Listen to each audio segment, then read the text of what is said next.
Okay, hello all. We're jumping right in the action today. Not sure what craziness we'll see. Jim opened up. Went up with 30 round shots. Jim sprayed the guy down.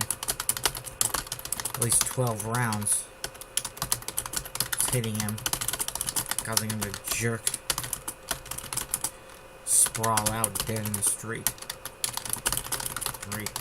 Head. Blank look in his eyes.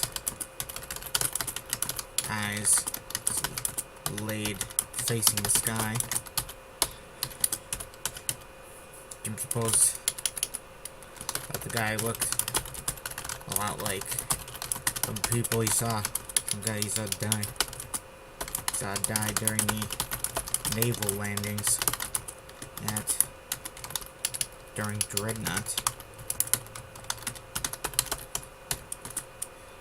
I suppose a lot of guys probably died looking like that.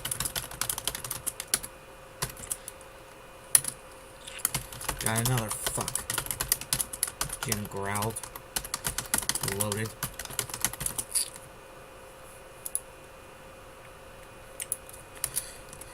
A friendly rifleman moved up near Jim, member of another squad. He fired his M16 in the hip, nailing some guy down the street, right in the heart. That fell in an odd way.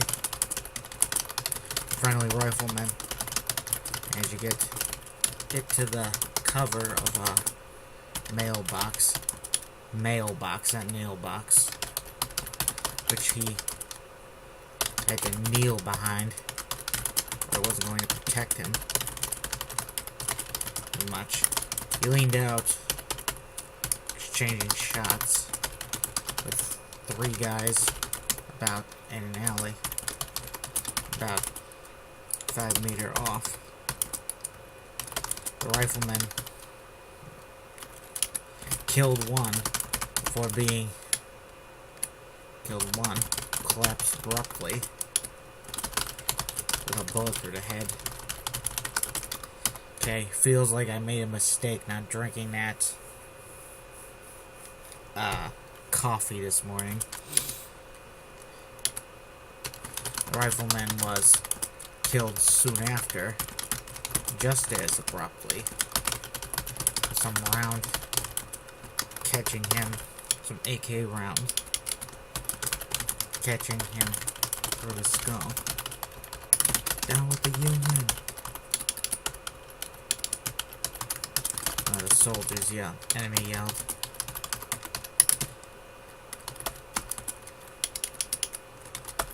Dominion shall rise again. Now they yelled. Fucking ribs. Fucking ribs. Jim muttered. Then said, repeat himself 8 times under his breath. He moved up with some other infantry, with some men, another squad in tow. One of them caught a bullet through the heart and then throat, and died slumped about the gutter in the street, like some hobo or some drunk. A few guys went back to check on him, despite Jim yelling the guy was done. They were lucky they weren't killed as well. 2 alleys down the way from Jim were cleared with grenades. The guys didn't know till they pushed up, squeezed off some shots, pushed up and charged in, finding mangled, tattered, rather indecent corpses. Jim put one of his 40mm launcher to good use by firing off one at some parked car being used, covered by 3 of the enemy. They went flying away due to the blast. Satisfied, pleased Jim greatly. A few more of the enemy appeared in the open, and Jim had a full mag, so he hosed them down next. Keep up the pressure. Jim ordered. Yes, Sergeant. Man replied. A bunch of guys were soon close. Man replied. Jim found himself with Kez.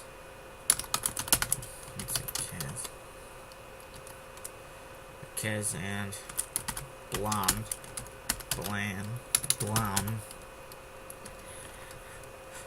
close behind him. They got up to the wreckage. That car Jim just took apart.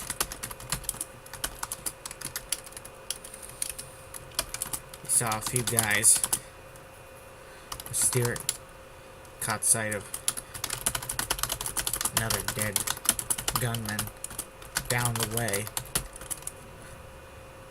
Apparently the victim caught some shrapnel off the car, which got him right in the head and throat. It's a bloody mess, looking like some maniac had a gun in his head and neck. Neck with a big knife. He seemed to be staring Jim's way. And almost looked still alive. Jim hoped that he died and ended up stuck in your own dead body forever, just watching everybody. Like a lot of soldiers, you spent a lot of time wondering what was waiting beyond this world.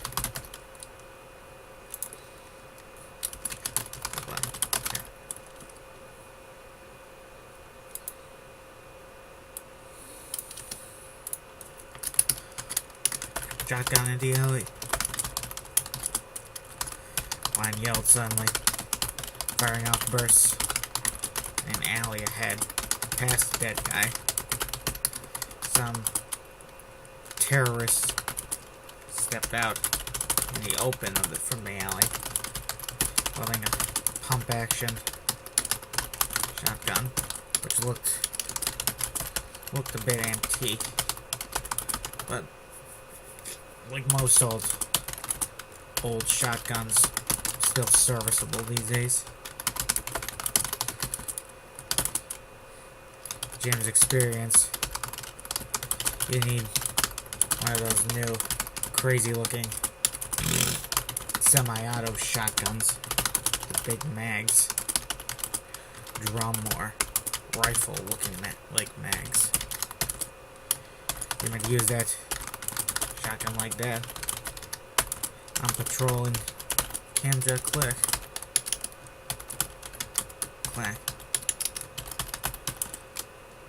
Parting a few equal and dist gorillas from their heads.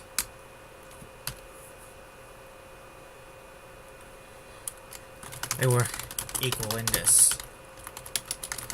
Not like they were using their heads for anything anyway.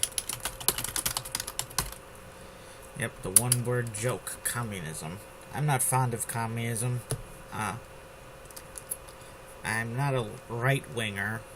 I just don't like communism. It's kind of crazy, you know? I mean, I've read about all the terrible things that have been done.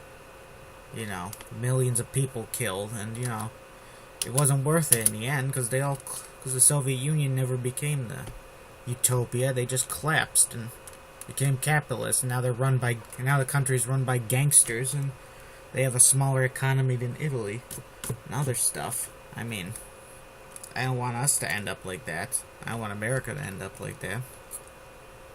Who does? Who wants to risk it all on this crazy idea about a total equal, no private property, none of that stuff? But I don't want to rant here too long. Let's see. Yeah, like they're using their heads for anything anyway.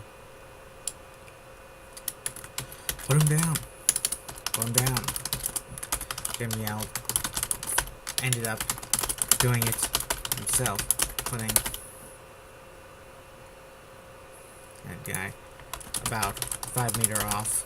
Yeah, I always gotta put 5 meter off because I got OCD. OCD. Jim Yell ended up doing himself, putting 2 bursts for the guy's chest and sending him flying back to the nearest brick wall. He slid down it and toppled over for some innocent, fully loaded trash cans on his way down. Way down. Trash can. Yep, into the trash you go, terrorist scum. Where he fell. It looked like he was still breathing. So another few rounds bursts caught him. Some friendly soldiers pushed up. One grabbed his drop shotgun. Jim guessed they could put it to use.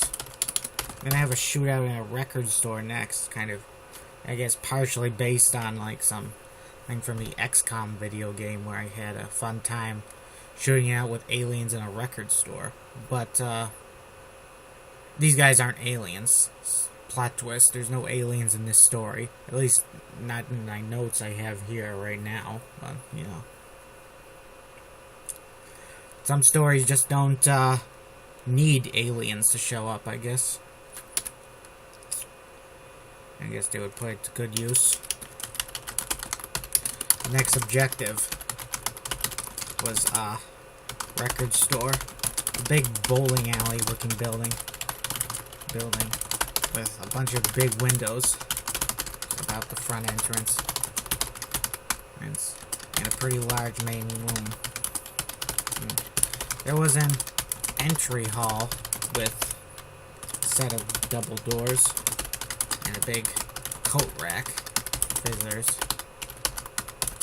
One and a few gunmen were held up behind the double doors, firing through them after opening them wide, and the windows.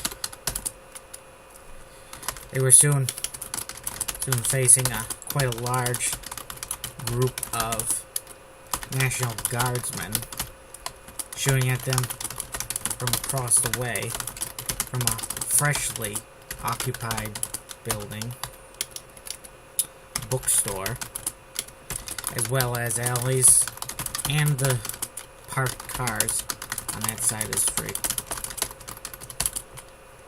Jim and his comrades squad were a bit closer, but didn't have too good of an angle on the front. Jim decided it would hit the place from the front.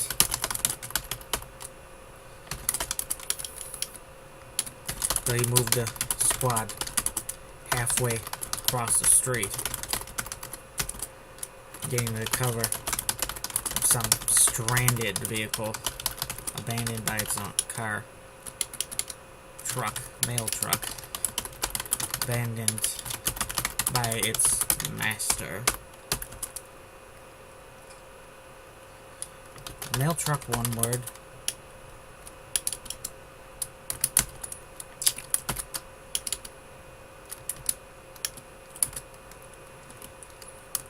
from that milk truck. Jim leaned out. I almost gave Jim a more exotic, weird name because this is not the world as we know it, but, yeah. I guess even in a totally crazy fantasy world version of reality, there can still be people named Jim.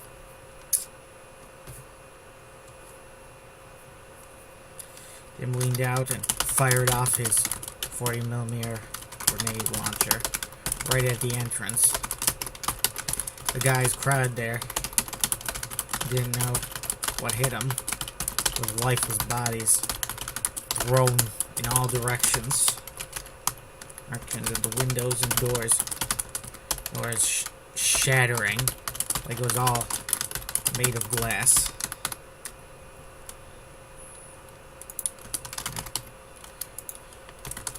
The smoke cleared. The carpet at the entry was on fire. And there were 3 dead men around it. Almost like men around a campfire at night. A few more gunmen tried to push up at the entry. They were sniped down by enemy fire across the street. 10-meter off. Wow, 16 minutes on already? Huh. I guess time does fly when you focus on what you're supposed to, instead of diddly-doddling around. Remember, dawdling is spelled like D-A-W-D, or something like that. Let's see.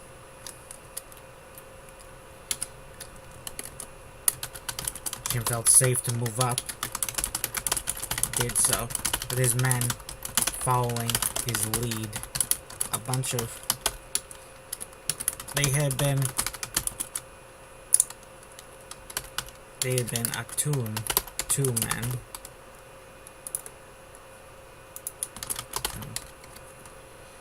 Men at the entrance. But deeper inside, there was more of a variety. Jade gunmen and Zedin traitorous gunmen. Jim supposed it wasn't right to call them Zedin, since they were traitors. Many of them were from the Dominion. Times like this made Jim wish he had more blacks and tribalians on his team. I would have quite enthusiastic about killing Dominionists. Jim felt quite enthused to kill them. And just because they were traitors. Dirty traitors. That's probably an oxymoron. What is all traitors are dirty by definition.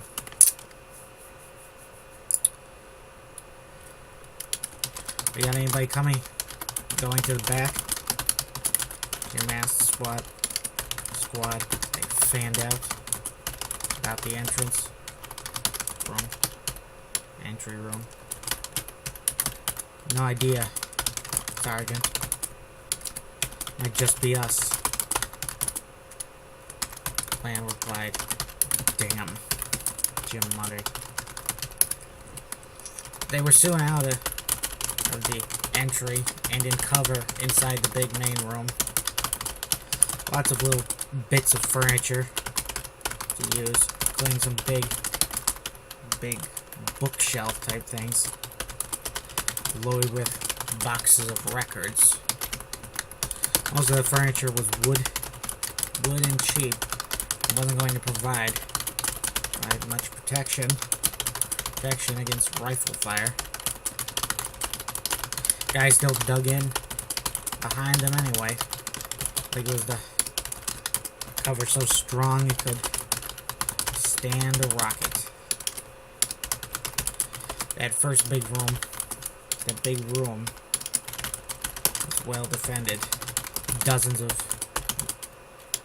at least a dozen gunmen have spread out, turning fire.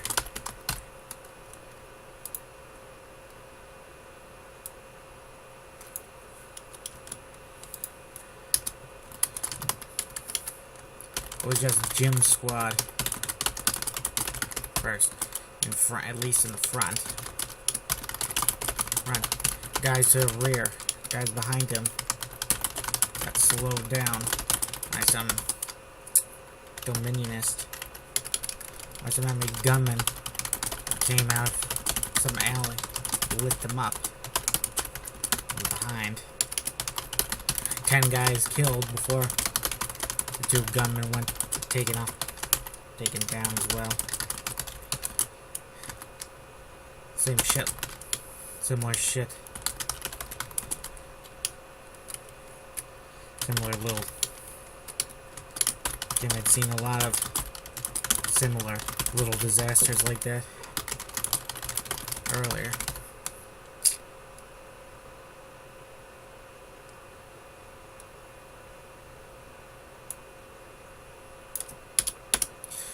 Okay, 21 minutes in. See you later, folks.